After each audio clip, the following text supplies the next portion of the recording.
The Majority Report with Sam Seder. The destiny of America is always safer in the hands of the people than in the conference rooms of any elite. Sam Seder. They are unanimous in their hate for me, and I welcome their hatred. We must guard against the acquisition of unwarranted influence, whether sought or unsought, by the military-industrial complex. The Majority Report with Sam Seder. Ever get the feeling you've been cheated?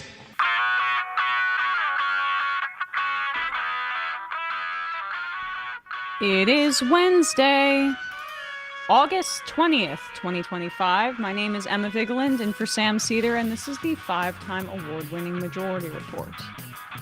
We are broadcasting live steps from the industrially ravaged Gowanus Canal in the heartland of America, downtown Brooklyn, USA. On the program today, Julie Su, former acting U.S. Labor Secretary under the Biden administration, will be with us to talk about Donald Trump's war on workers. Also on the program, Texas votes today on Trump's mandated gerrymandering plan, got to appease the king. Meanwhile, Newsom's proposition to redraw California's congressional maps has a 22-point advantage in polling in the state. Cuomo denies collaborating with Trump. Sure, buddy. I'm sure Politico just made that up. Or, what, didn't he say it at the fundraiser? Yeah. Quoted. Fake news. Fake news. Corporate America says the price increase dam is about to break due to Trump's tariffs. 3 more Palestinians starve to death as Israel escalates its bombing campaign in Gaza City and calls up 50,000 reservists for a ground invasion. Catherine Clark, the number 2 House Democrat, walks back her comments calling Israel's slaughter a genocide. Primary 'em all, folks. Dozens of Microsoft employees walk off the job in protest of the company's surveillance of Palestinians. Elon Musk walks back his third-party plans and reportedly comes crawling back to J.D. Vance. Trump targets the Smithsonian Museum again because he's pissy that it focuses too much on slavery being bad. The lost cause presidency. Trump's also threatening to kill funding for Virginia schools because the state is resisting the administration's war on transgender kids. A 5th person dies of Legionnaire's disease in Harlem as cases rise to north of 100. This is also amidst a COVID surge in the country. And lastly, Boston Mayor Michelle Wu refuses to comply with the Trump administration's demands to roll back its sanctuary city policies. All this and more on today's Majority Report. Welcome to the show, everybody. It's an Majority Report Wednesday. What? It's hump day. It's hump day. I wish I had that ka-ching on my soundboard so people would know when my royalties are coming. We have a great show. Really looking forward to talking to Julie Su about Trump's war on workers. There were many, many aspects of the Biden administration that we heavily criticized, specifically his foreign policy. But things like Lena Khan's stewardship of the FTC, Jonathan Cantor's work at the DOJ, and Julie Su's work as labor secretary. Really strong stuff. So it's going to be a good conversation with her, reflecting on the past, 9 months of this administration. But the big story in the news today is obviously that Texas is voting on the gerrymandering demands of King Trump today. He wants to either rig the midterms in his favor, or if he loses, create some sort of excuse embedded in it. This effort by Texas Republicans would subtract 5 Democratic seats in the state, Texas has 38 congressional districts, and it's already heavily gerrymandered. It's something like 2/3 of those districts are gerrymandered in favor of Republicans already. This would make it more extreme. That's not reflective of Texas because, yeah, blue Texas is still a mirage every election cycle, but they do get into the 40 percentage points. That doesn't match with the 1/3 of the representation in the state. And I mean, Greg Casar's district, one of the better reps whose district will be implicated by this gerrymandering, but his current district already stretches from Austin to San Antonio. I mean, is it just like a lot? They make it really thin in between. It's like the mythical bridge in between. Show this district, actually. I mean, this is what it is. Like, you can just get a sense. They want that as thin of a connection between the two urban centers as possible in order to make it so that these voters, particularly voters of color, are concentrated in those districts. And they're trying to make this, they're stretching it to the limit. The upside is that I think we anticipate, frankly, that there's not going to be the same level of enthusiasm for Donald Trump in the midterms. I don't want to put the cart before the horse. I'm not saying that the Democrats overwhelmingly win, because there's a piece by Ken Vogel in the New York Times today about how they are lagging behind in voter registration, which speaks to the weakness of the party, not to the weakness of Donald Trump. But if this goes through, and it looks like it will, these districts are going to be more pink as opposed to deeper red, which means that if there isn't the level of turnout that Trump experienced in 2024, and this would match with the 3 other previous elections, presidential elections that he's run in, where Republicans can't generate the same enthusiasm with him not at the top of the ticket, then this could put some of those pinker districts in peril for Republicans in Texas. But still, this is like a rosier, not to continue with the pink color vision here, but this is a bit of a, that's like a glass half full interpretation of this, because Brennan Center did an analysis prior to the election last year, and really the margins in the House are very similar, so you can take these numbers, I think, and carry them into this year, that Republicans have 16 seats where they have an advantage due to gerrymandering in the South and in the Midwest. The biggest gains are in the more populous states like Florida and Texas. So the Democrats have been at a disadvantage on this front for decades. And Republicans in this effort in Texas, it was so outrageous that dozens of Democrats fled to Illinois, I should say, to try to deny the ability of Republicans to vote on these maps. And we ran into some of those staffers in Chicago. People should check out Matt and David's interview on Left Reckoning with... we had Gene Wu and Ramirez Ramos on. And they, at that point, Gene Wu kind of said that they wanted to run out the clock on that in a special session. And... there's a little bit of dissension with some reps wanting to run the clock out through the possibility of doing this at all this year, which would have required them, frankly, fleeing. Who knows if the FBI was going to get involved, if Trump was going to lean on the FBI to say, hey, can you track these state reps down? Pretty insane situation, but it's unfortunate because I feel like this is starting a race to the bottom when it comes to gerrymandering. And the upside, though, is that Democrats haven't engaged in that race at all, and Republicans are closer to the bottom. So this is, like, I think it seems like a bit of a split between some of the Texas Democrats that are coordinating with the party nationally because this California plan is coming, and then some of the Texas Democrats that are worried, of course, about representation of their state from a state level.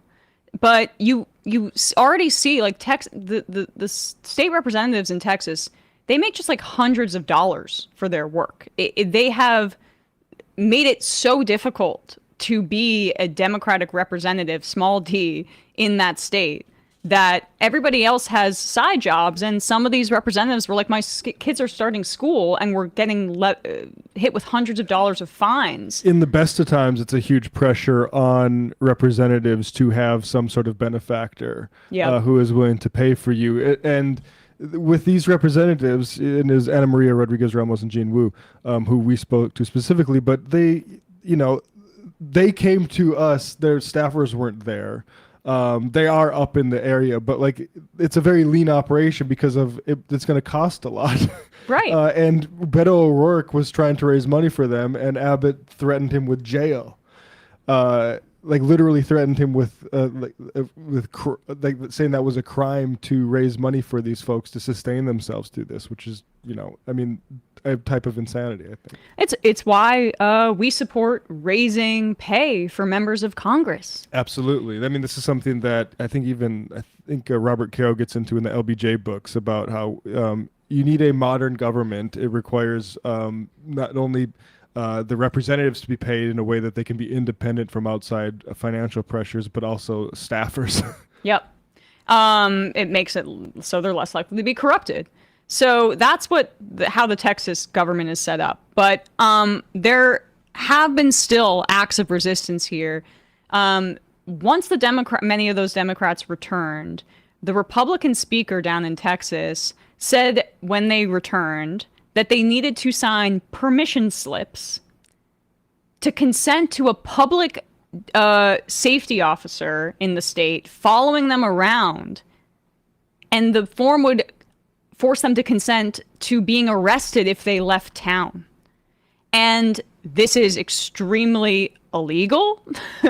The Republican speaker does not have that capacity to restrict the movement of the representatives outside of them, going through some sort of legal process where they would have had to be charged with a crime first. So Texas Representative Nicole Collier decided to kind of stage a protest here. She refused to sign the permission slip and stayed overnight in the Texas State House. Here she is on with MSNBC yesterday explaining her decision. You've been there now almost 24 hours. You posted a photo of yourself trying to sleep at your desk. How long are you going to stay? As long as it takes. I mean, this is the fight that all of us have in resisting, the end of our democracy, basically. I mean, if we continue to let them take our freedoms, we won't have any to protect. We won't have any to defend. So we got to start and we got to stop. And we got to push back. When you talk about the pushback, this all comes after Democrats, including you, pushed back by leaving the state during the first special session to stop the Republican redistricting plan. What made Democrats decide to come back, and what was earned by slowing this process down, given that the maps are now on a glide path in this second session? Sure. About 2 weeks ago, no one knew the word gerrymandering. But because of the work of the Texas House Democrats, gerrymandering is a household name. We have been able to stop this first special session, and now we're continuing to fight through a legal battle on the floor. But in that process, we have seen Governor Newsom take action in California to neutralize the maps that are being proposed in Texas. So they are fighting fire with fire. What's different now is that, typically they say, take that high road. Well, that high road has crumbled. We're on a dirt road, and we're going to meet them on that dirt road and get down and dirty just like they are. And so my fellow Democrats are ready to continue the fight with the grit that is necessary to challenge the oppressor. And yet these newly drawn congressional maps. I like that phrase about the dirt road. And this is what needs to be done. The partisan fight is really key here. We are having our own battles within the Democratic Party that are really existential about rooting out AIPAC money, rooting out supporters of genocide who are always, more often than not, the same folks that are not going to oppose legislation, I should say, that is more robust, things like Medicare for all, child care for all, because if you can be bought on the issue of genocide, you can be bought on every other issue. Those are the battles we're waging. But the stuff that we should be encouraging within the party is partisanship like this. Now, Matt's point is well taken. There's this weighing of how are we going to support the Texas citizens versus how much are we going to coordinate with the national party, because they're probably returning with the understanding that this California redistricting effort has legs. So, but still calling attention to the corruption here is key. This was another moment down in Texas where some of the other representatives in solidarity with Collier ripped up the permission slips that they were handed by the Republican speaker. John Lewis, when he crossed the Edmund-Paris Bridge, he said, "I am smiling in my mugshot because I know I'm on the right side of history." Then he said something else. He said, "You too must find a way to get in the way." Collier got in the way. And today, a lot of her colleagues are joining her. Who's ready to tear up this slip?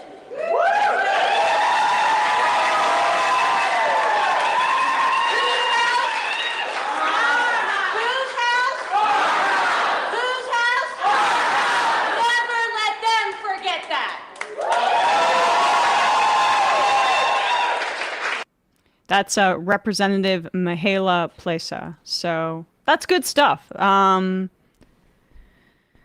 We'll see. I mean, the vote's going to go through. I mean, I certainly like the posture and the willingness to mix it up. I unfortunately, you know, what was said in the clip, in the MSNBC clip of, we're back for another session and now we're going to fight the legal battle on the floor. Well, that's lost. Yeah.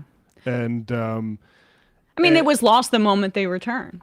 That's right. Fair, but the pressure's on them. I mean, they don't. So what's happening is an attempt to salvage a fighting spirit from what is kind of a rout, and there's a consolation to balancing this reps out with California reps, but that's doesn't do a super abundance for the folks in Texas who are going to lose their representative, right? Oh, what? Doesn't do a great deal for the folks. That word is ruined. Who are going to lose their reps, right? Like, you know, if we have to lose Doggett or Kassar, that's a loss. Yeah. And it's nice to have, you know, new reps in California, but what does that mean for democracy in Texas? It's a way to salvage maybe and maintain a fighting spirit, but in what is ultimately a loss. That's true. It would be nice if national Democrats who also don't have power had this same fight. Like, that's the lesson for me here, is that what Collier said in the interview is true, in the sense that they are at the very least making it a national conversation. And when you don't have power, that's oftentimes the best you can do. However, I understand maybe there being some disappointment on this front. They also, when Crockett was a state rep, they did this in 2021, and they stayed for longer, did they not, to object to a decision? And so, at the very least, we have some fight, some life in the party. I'm trying to be optimistic. There's at least a response on this Wednesday, right? It is like an insane power grab, and to hear people criticize, like, it's insane for Trump to say, "Hey, go in the middle of the period of gerrymandering when we're not supposed to be doing it for another 5 years. Give me some more seats." That he literally just said that. Right. I would have, you know, we started the show off yesterday with that union rep in Canada saying, "I'm willing to go to jail." I kind of think we do need to get to a point where those bluffs are called when it comes to saying, okay, maybe we do stay out for the rest of this session and for a few months. So they're not able to steal representatives from us. Yep.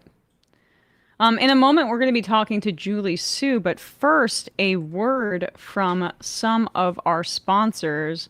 I mean, this is one of my favorite sponsors. This podcast is sponsored by Naked Wines. Naked is a wine club that directly connects you to the world's best independent winemakers, so you can get world-class wine delivered straight to your door. Use our code MAJORITY for the code, and password at nakedwines.com and get 6 bottles for just $39.99. Now, Naked Wines, it's quickly becoming one of my favorite sponsors. I am somebody that enjoys a good glass or 2 or 3 of wine on occasion. I really recently loved this Naked Wines bottle that I got that was a Syrah. The reds that I've had from there are just phenomenal, and you get it for a fraction of the price if you're going to the store around the corner. I love cracking open a bottle of wine, putting away my phone, being present with my family, with my friends, or with myself and my television show.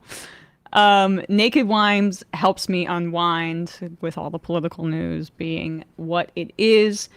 Naked brings you amazing wine straight from the winery at up to 60% less than what you would pay in store. By cutting out extra costs like middlemen markups, winemakers can pass those savings on to you without skimping on quality. Naked Wines, the wine is amazing. I gotta start getting some new whites, try out some whites there, expand my palate on that front.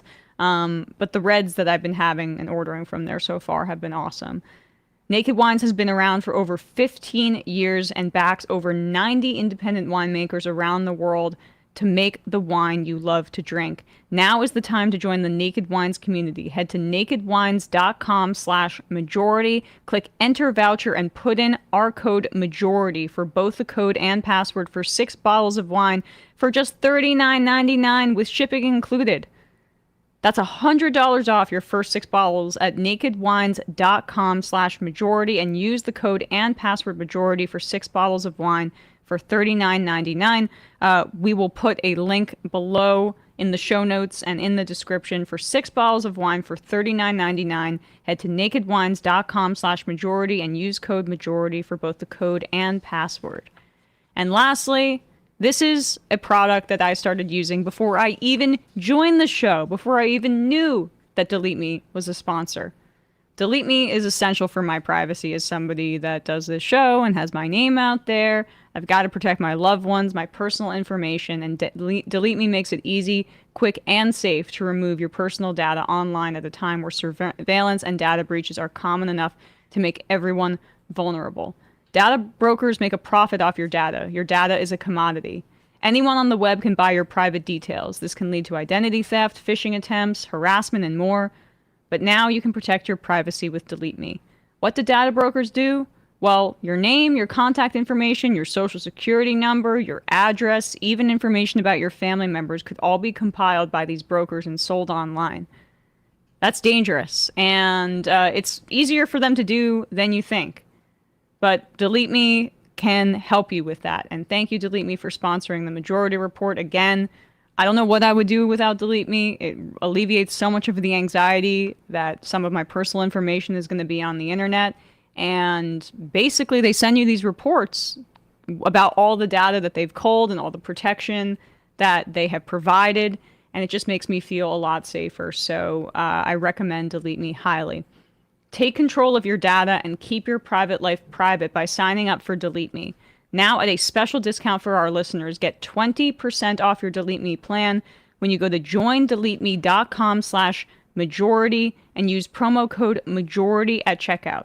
The only way to get 20% off is to go to deleteme.com/majority and enter code majority at checkout. That's joindeleteme.com/majority, code majority. Again, below in the description, you'll be able to find this link to get 20% off your Delete Me plan when you go to joindeleteme.com/majority and use promo code majority at checkout. All right, folks, quick break, and when we come back, we'll be joined by Julie Sue.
We are back, and we are joined now by Julie Su, who served as acting U.S. Labor Secretary in the Biden administration and is currently a senior fellow at the Century Foundation. Her latest piece in the American Prospect is entitled Union Buster in Chief. Julie, thanks so much for coming on the show today. Thank you. It's so good to be here with you. So good for you to be with us. This is an important conversation because prior to the election, there was a lot of branding by the Republicans and their efforts to make it seem like they could be pro-worker in at least aesthetic. And there's this talk about right-wing populism. You don't really see that reflected in their labor policies, do you? I mean, you see the exact opposite, right? Which I suppose is not surprising, given that everything they've said is, they're doing something different to hurt every sector of our communities. But on workers, it's so clear that they've launched a full-on war on workers. And in many ways, the federal government employees have had to, sort of borne the brunt of that, because this president has both sort of modeled the worst kind of behaviors of an employer and then said to everyone across the country, this is the way that we're allowed to treat people. And it's been the exact opposite of a pro-worker administration.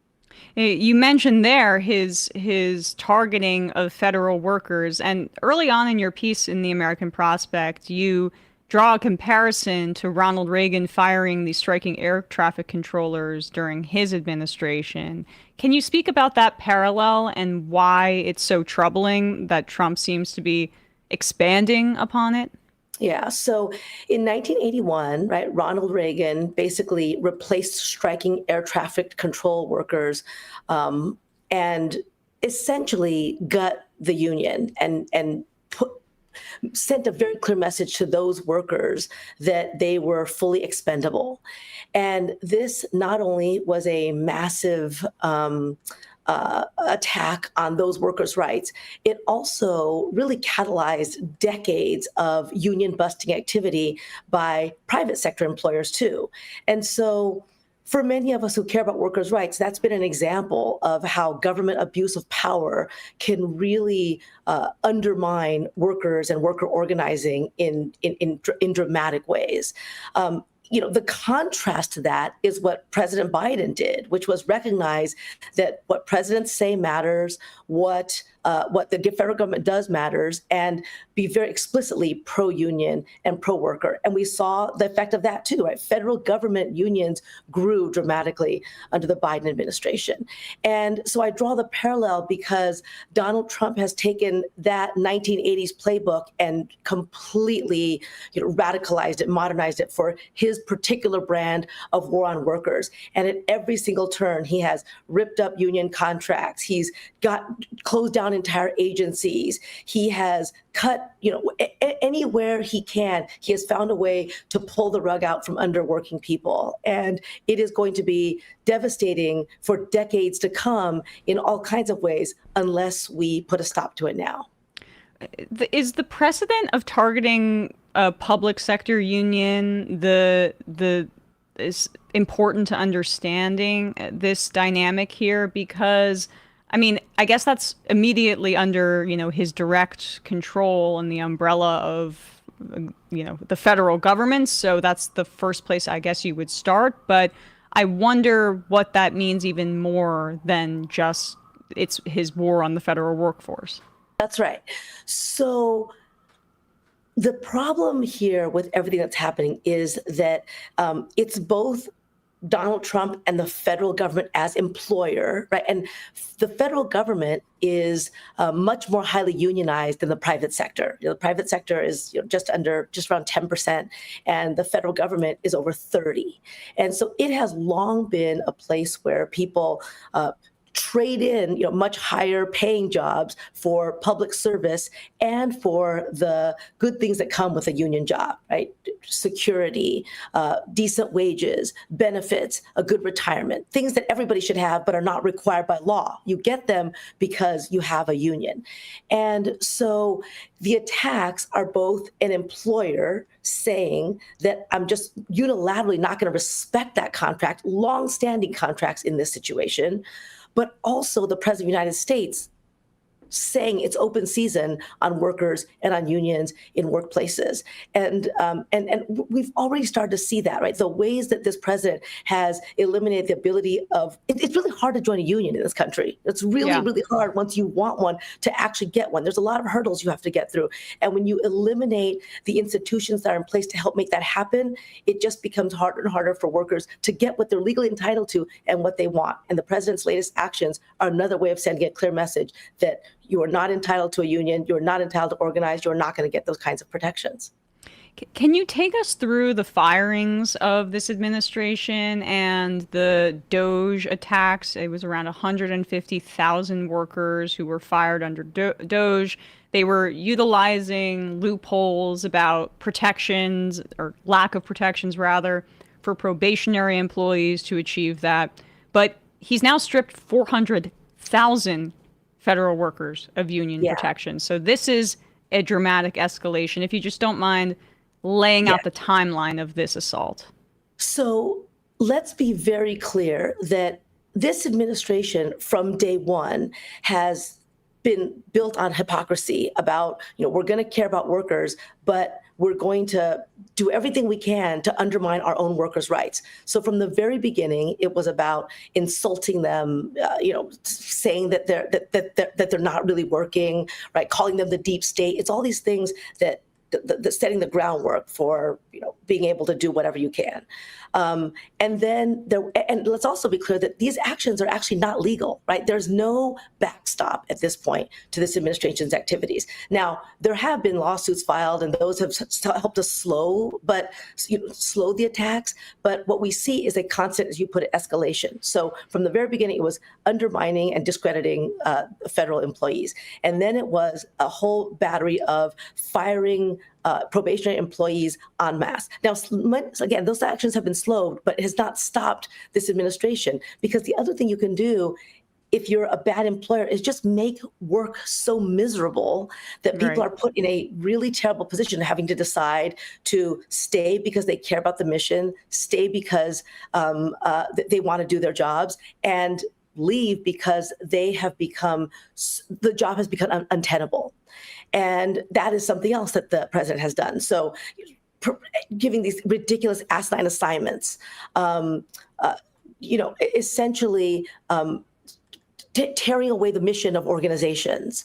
Again, on a daily basis, all kinds of seemingly small ways of making work miserable. So, you walk away from your desk and you don't know if you're going to get escorted out the building, right? There's all kinds of stories of the misery that workers have had to put up with. And so then many of them ended up leaving, basically being forced out because they could no longer do their jobs in a way that was consistent with their mission, right? Being told that your job is the exact opposite of what you're supposed to be doing, right? Instead of enforcing labor laws, you're supposed to be helping to round up immigrants, for example. It makes the jobs untenable. And now this latest move of just saying we're not going to respect the unions at all is a way of telling their workers that they're alone, right? There's no one to protect them. They're basically at-will employees now. They can be fired for anything. And that the unions themselves will be weakened by not having enough members, which takes away one of the most important things that have always stood against autocracies and dictators, right? Which are unions fighting against their abuse of power. You mentioned this is illegal. How is it legal for the president to unilaterally tear up, it's a collective bargaining agreement? Exactly. I mean, it's not legal. The problem is that the courts have proven to be an inadequate check on power, even though there are victories that take place at certain stages, right? The president has been very clear. He's not going to comply with what courts say. And so that's part of the problem, right? When you have a person in power who is enabled by others who, ratify and magnify the lies and the abuse, and then you don't have a backstop, you really have a lawless situation. And so the actions are not legal. Now, challenging them in court is an important step, but it's really not enough. And I think where the real power comes from is where it's always come from, which is working people who are willing to say no, not on my watch. And all of us need to support the efforts of those workers who are having to draw on courage that they never knew that they would have to use. Is it your opinion that this unprecedented attack on what should be a legally protected collective bargaining agreement is a canary in the coal mine for this to spread into the private sector? Because this is something we can also touch on. Trump has gutted the National Labor Relations Board and they can't reach quorum. So if this goes on longer, this means that basically any deliberations about unionization are frozen. That's right. I think what's clear is that all of the rules that we've been relying on to protect workers, protect the right to organize, as inadequate as those rules were to date, all of that is, it's a whole new world in which none of those rules matter. And so, again, the analogy to Reagan is apt because when Ronald Reagan did that, it really opened up I call it open season because it really was a declaration of war on workers and on unions that private sector employers picked up their weapons and continued to fight. And that resulted in a large decline in unionization, right? It really, we see the effects of it today. And so this president is doing it again, but with absolutely no holds barred. And so, taking away the institutions that protect workers' rights to organize, but also the message, right? There's all kinds of ways that employers bust unions, but hide it under the guise of they were fired for different reasons. We actually had to make cuts there because it was a cost-cutting effort. It wasn't about busting the union. All kinds of things are perfectly legal, like captive audience meetings that actually end up targeting union organizers and hurting workers. You asked me, about what the difference is in leadership. When Joe Biden was in office, he not only made very clear to workers who were organizing that the right to form or choose a union is yours and yours alone, right? We had the strongest agencies across the federal government protecting workers' rights to organize, enforcing labor laws, enforcing against wage theft and health and safety violations, all part and parcel of making workers vulnerable, right? When you don't have those things in place. And ensuring that workers got fair contracts. Now, all of that has been reversed. And so I think, the rules, there are no rules anymore for that protect workers from the federal government's perspective. And the federal government here, just if I could ask you to expand on the status of the National Labor Relations Board and the firing of Glenn Wilcox. Where are we at there? And are you already hearing reports of this having chilling effects on unionization efforts? I mean, there's important stuff right now happening down in the South. The UAW is leading drives down there to get these southern states that have very disadvantageous environments to unionize in. They're trying to get over that hump. But my fear is, of course, there's no board to hear some of these these disputes that are definitely going to come. And as we know, it's completely disproportionate when the employer has all these resources and the union doesn't. Yeah, absolutely. So again, Donald Trump has basically unilaterally rescinded the NLRA by not having a quorum on the National Labor Relations Board, right? So he fired Gwen Wilcox. A court initially said that she should be reinstated, and now that has been put on hold. So she's also fighting her legal battle. The other problem, of course, we need to fight in the courts, but those battles take a long time, and they're not adequate for the urgency of the moment that we have. So there's no quorum at the NLRB, which means that when there are unfair labor practices that are brought forward, the board really cannot act. And that is, to your point, there are difficult organizing drives being taken on by incredible unions with incredible leadership, right? Going into some of the hardest places to organize and saying these workers deserve better. And that, when those workers want to say, we get a say in our wages, we should be able to come home healthy and safe at the end of the day. We should have benefits like union workers across the rest of the country, that those workers are unable to get an election, right? To have their unfair labor practices heard. And that's also extremely devastating. The other thing, just kind of connecting all the threads of a president who will declare open season on his own workers and its impact on the private sector, is we've already seen that sometimes when workers win their initial right to have a union, that private employers are using the lack of an NLRB to not negotiate a first contract, right? They're saying there is no NLRB. That's absurd. There's completely no bar to that, right? Negotiating in good faith is the employer's obligation. But to your point, the fact that all of these laws and rules and bodies that are supposed to protect workers are being systematically dismantled is allowing employers who would bust their unions to do so, to use that as an excuse to do so.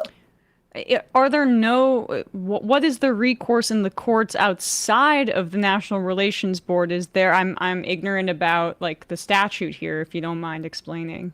Well, right. So, in a little bit, this is kind of untested, right? Because the NLRB is the board that's supposed to hear unfair labor practice claims.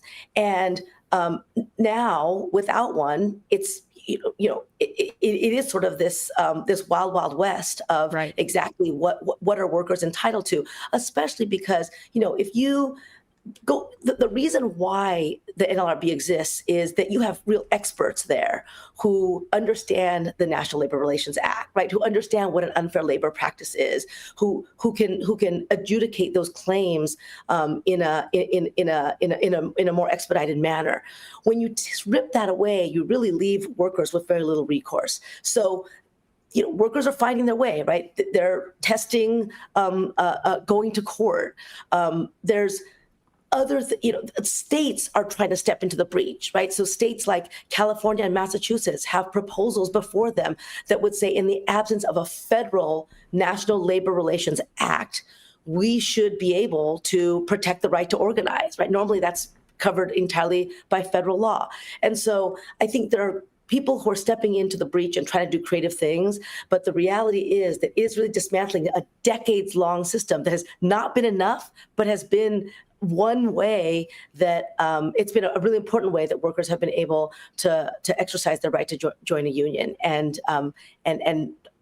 this is the fact that it's being dismantled by a president who said that he was going to stand for workers is truly outrageous. Well, no taxes on tips is what I guess basically comes out of that, which is just obviously says nothing about, the right to organize. That I guess brings me to expanding our conversation slightly, because we're in the middle, I think, of a really turbulent time in our economy, and the Biden administration was plagued by accusations of inflation when we know that in part greedflation was driving much of this, with corporations having record profits but prices still being high after the naturally occurring bottlenecks from COVID. They extended that and capitalized on it and took home record profits. And that persists through the Trump administration.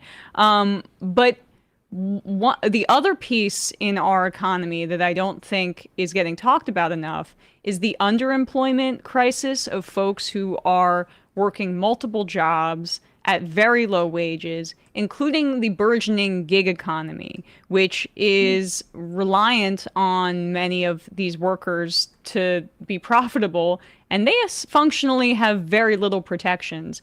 As someone who works in the administration and worked on a lot of these matters, what is your perspective on what that means for workers' rights in the economy if these kinds of jobs continue to be some of the only things that are available to folks? Yeah, great. So just to break that down for one moment, right?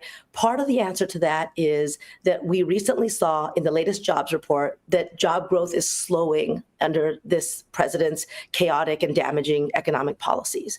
So you have slowing growth. That means fewer job opportunities for people who are looking. Unemployment is going up. That's real life suffering for people who are just trying to make a decent living.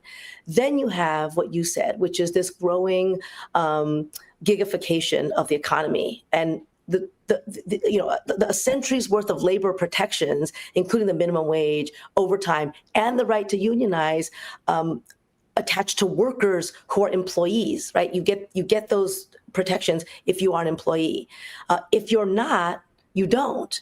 And so there's been this also decades-long effort to undermine worker protections by calling your employees something else, calling them an independent contractor, calling them a gig worker, and then saying they're not entitled to rights. And so that's been damaging for organizing, right? Workers have a harder time organizing if they're nominally cut out from the National Labor Relations Act. It also means that workers don't feel like they have rights, right? They feel like they're not entitled to overtime because they're not called an employee. And to your point, this has resulted in a whole sector of really of insecure work, right? Of working people who are working full-time year-round but cannot afford the basics, who cannot get by, who cannot build toward a more secure life. And so those are also choices that corporations have made, that industries have created, that have really weakened labor law protections, but also been big contributors to poverty, wages, and poor working conditions.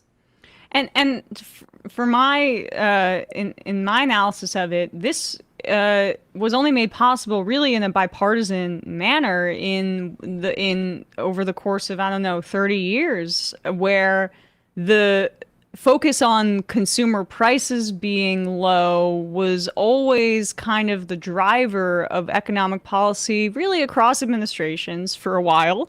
Now we have Trump, who is obsessed with tariffs and wants to actively raise prices. It's not quite clear if he even understands what he's doing, which is a great sign for us. But just what was encouraging about your work in the administration was that it was yours and Jonathan Cantor's, Lena Khan, et cetera. It was a departure from some of that consumer focus. Can you zoom out and talk about that dynamic a bit? And if you feel that there's a growing kind of intellectual community on your guys' side of things that is going to be more Keynesian, maybe? Yeah, we understood and understand that consumers and workers are the same people, and that when we talk about how the prices of things are too high and the need to address affordability, of course that's true. That is 100% right. But the price of things is only one half of that equation. The other part is what people make, right? The other part is how good your wages are, how much you have in your pocket at the end of a workday in order to afford the necessities of life. And the more you undercut workers, the more you undercut enforcement and allow wage theft to run rampant, the less people feel secure, the less people can afford also, because their jobs just aren't enough for them to get by anymore. And that is something that we fought against in the Biden administration. We fought against it by increasing enforcement. We fought by doing everything we could in the executive's power to increase wages, right, including the wages of federal government contractors, and to fight monopolies that engage in the kind of behavior that's harmful to both workers and to consumers. And so both sides of that equation really matter, and that's why the attacks on workers are ultimately also attacks on a whole a vision of an economy in which everyday people can actually have some say, right? Can have some ability to make choices about their lives, and a good job is really fundamental to that. Yeah, very much so. Lastly, you mentioned wage theft. For all the talk about crime running rampant all across the country, very little discussion about the number one form of theft in this country, which is wage theft. Can you give our audience a sense of, first, your work on this in the administration, and secondly, also the scale of this level of theft and how pervasive this problem is in the U.S.? Yeah. So wage theft is essentially stealing wages out of workers' pockets. And it's 100% right what you said, that there's all this talk about crime that is intended to vilify certain communities, right? It's a focus on really a non-existent crime problem in order to create the ability for this administration to exercise a whole bunch of police power in horrific ways on communities. When the real crime, right, working people not getting what they're supposed to be paid, not getting a just day's pay for their day's work, is very real. And this administration has completely decided that they don't care about that they're going to come down on the side of the billionaire corporations who have essentially driven a lot of the practices we just talked about, right? Driven the gigification, driven the subcontracting, driven the things that have torn away labor protections, wage and hour protections for workers. There is a response the federal government can give to that, and that is to enforce the labor laws. But this administration has also cut the Department of Labor by 20%. And so, the whole thing about, no tax on overtime, no tax on tips, those things don't help anybody if people don't have a job to begin with, if they're not getting paid overtime, right? Which this administration has also refused to adopt our expansion of overtime pay to workers. And so we are in a situation now where, for working people, it's really dire. The upside is that working people see it, right? I've always said this, that in government or anywhere else, people say, well, workers are too vulnerable to do this thing, right? Workers are too scared to organize, to stand up, to fight back. In my experience, working people have always been more willing to fight than those of us in positions of power. It's not been their fear that's held everybody back. It's been our own, and that's definitely, this is why it's a moment for us to lean into the strength and the courage of workers who are organizing against really great odds, who are standing up against a horrific attack on their rights and their livelihoods, including, to go back to the beginning, right, federal employees, right, but well beyond that, and recognize that, call out this administration for the pure hypocrisy of what they're doing to working people. Well, Julie Su, I really appreciate your time. Julie served as acting U.S. Labor Secretary under the Biden administration, currently a senior fellow at the Century Foundation. You can also read her latest piece in the American Prospect entitled Union Buster in Chief. Thanks so much for your time today. I really appreciate it. Thank you. Thank you. With that, folks, look at that. I think we're going to go under an hour both days just to shuffle you all into the fun half. You're going to say shut Sam up. Just to, yeah. Right. That too. We will head into the fun half where we'll take your calls and read your IMs and do some clips and all of that. Yeah. Matt? Left Reckoning last night. Matt left Reckoning. We went into sort of the fall of Evo Morales in Bolivia, kind of a sad story, inability to figure out how to sustain a movement that's frankly been in power for 2 decades in MAS and the movement towards socialism. And we also had Kelsey Bond, who's running for city council in Atlanta as a DSA member. People should tap in on that. And also 2 NPC members who won getting on the National Political Committee for DSA. So a little DSA wrap up. And David gave his take, which is informed mine, frankly, about these Texas state reps. And so we talked about that. Patreon.com/LeftReckon. We are closing in on 50,000 subs on YouTube. So go subscribe to us. Go subscribe. Get them to 50K, folks. All right. We will head into the fun half. See you on the other side.